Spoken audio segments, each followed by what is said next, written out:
as we get into Kobe Bryant here and the Lakers book you're working on, the year that started for the NBA especially with Kobe Bryant dying, which was just like eyes shoot up, like you don't even know how to react to that news when January rolls through, February goes by, and then the whole entire league shut down by March.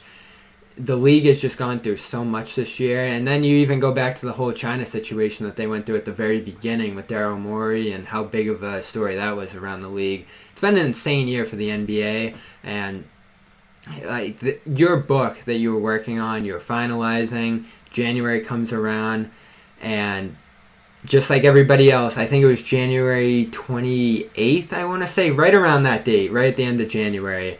Everybody's sitting around. It was very early your time, early afternoon, East time, and you see the TMZ tweet. For some reason, I'm always looking at my phone when that TMZ tweet comes through, whatever it is, and 1 minute ago, Kobe Bryant died, and you're double-checking it. You're looking at every single website, looking for the follow-up, because who believes TMZ, even though they've been right about a lot of this stuff, and then the slow realization creeps in that he's actually dead. And you were finishing up that book. You had studied his life. Yeah. Did you interview him? No, I got Shaq, I got Phil, I got probably about 300 people. I was told early on he would be impossible to get, and he was impossible to get. So. All right, so you don't run into Kobe in this, but you run into everybody around him pretty much. And then you're wrapping up this book, and Kobe Bryant's dead. You have so much of it written, and you really can't even integrate that into the book at this point. And it was 96 to 03 anyway that you're focusing on. But, like, how does that play through to you as someone who's just so engulfed in his life at that time? It was awful. I mean, it was awful for basketball fans everywhere, so it's not like... It was awful, though. I mean, the book was done. I was sitting in a corner bakery in Irvine, California, and a friend of mine texted me and said, Kobe Bryant died. I think Kobe Bryant died, something like that. And it doesn't make sense. You know, it's kind of like 9/11. I mean, it's not 9/11, obviously, but that feeling, that first feeling where you're like, this doesn't make sense. This doesn't make sense. And, you know, it's weird because he doesn't come off that great in the book in a lot of ways. You know, it was a very developmental time in his life. It was 96 to 04. He had the rape accusation in Eagle, Colorado. He was kind of a pain in the ass as a teammate. He was very difficult. A lot of teammates didn't like him. And all of a sudden, you're like, I have this book coming out. You know, after you get over the process of death, I have this book coming out, and I don't know how this is. I don't know, you know, like, this isn't going to come out great. So what I ended up doing is, and I really meant it sincerely, is I wrote a new sort of note from the writer at the beginning of the book, just about sort of placing the context that this was a period of Kobe's life of growth and who he would become. But it's not the full story of Kobe Bryant. And I think it's important to make that clear, that the guy who later became a dad of 4 and a girls basketball coach and an Academy Award winner wasn't that guy during that period. It was a different period in his life. So that's what I did. Are you expecting a storm come September 29th that week? I'm not. I'm really not. I don't know. I mean, I no longer know what to expect in this world. Like, period. I don't know what to expect in this world. So I don't know. I think if you look back, I wrote a book on Walter Payton years ago, and the backlash to that was fierce because an excerpt came out in Sports Illustrated about 3 weeks before the book came out. And there was an excerpt that concerned his infidelities and his depression later in life. And a lot of people thought I was writing a book to destroy Walter Payton. But the book wasn't out yet. It had 3 weeks till the book came out. So there was a lot of negativity about that. And I got a lot of crap from that. I feel like I'm a much more mature sort of person than writers from then.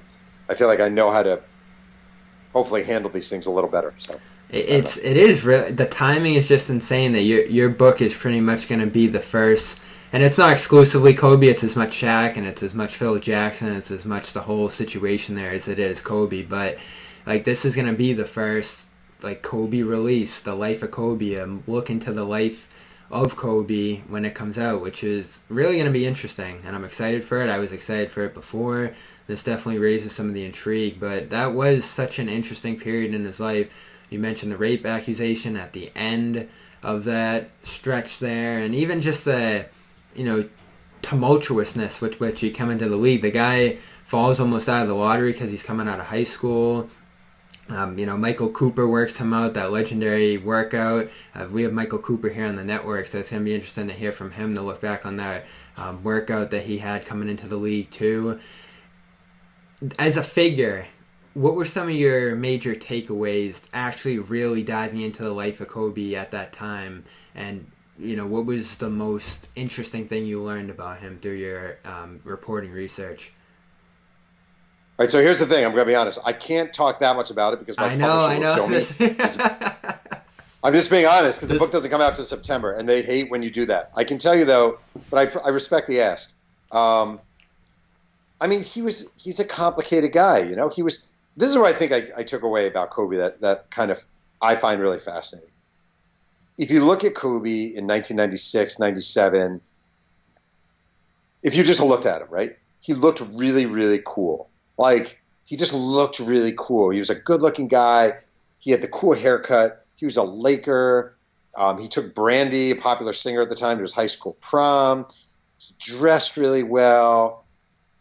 But he really was kind of a lost lamb. Like, he wasn't cool. He was nervous and awkward and uncomfortable in his own skin. And he was a kid who was raised in Italy, but an African-American kid raised in Italy who sort of walked into a world of, hip-hop and culture and shit talk, and it wasn't really his world.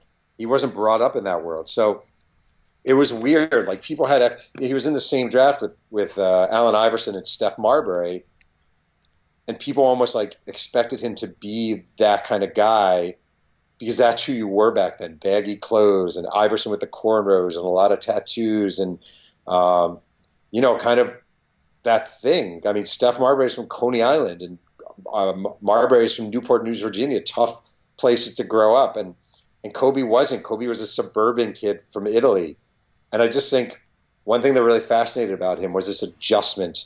And if you look at him in those early years, he was always mimicking Michael Jordan, licking the lips, the way he talked, the cadence, the way he carried himself on the court, studying his moves, studying his shots.